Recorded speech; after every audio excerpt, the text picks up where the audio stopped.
Hi, Dr. Bryson. Could you tell us what the connection between depression and dementia is?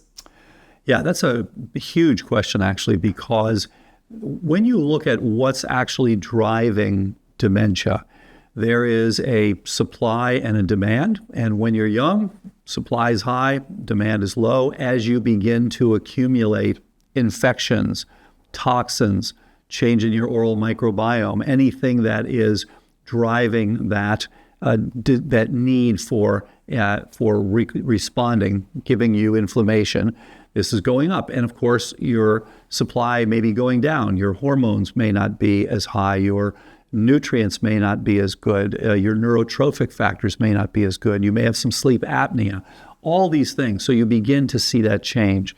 And one of the things that you see in response to this mismatch, you can get insomnia, depression, stress, irritability, any of these sorts of things. And so we typically see depression in the people who have toxin-related Alzheimer's disease. That's the common problem. And so the ones who have non-toxin related don't have the depression as often, but the ones where we see typically people, it's often in their early 50s, where they'll begin to develop depression, and then they'll go in and get an antidepressant, but it won't really help. And then they'll start to notice that they're actually having cognitive decline. And then someone will say, oh, we've evaluated you and you have Alzheimer's disease. So this is a common presentation.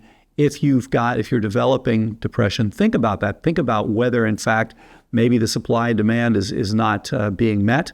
And that, in fact, as Professor Christopher Palmer from Harvard has been showing, psychiatric diseases are also diseases of energetics.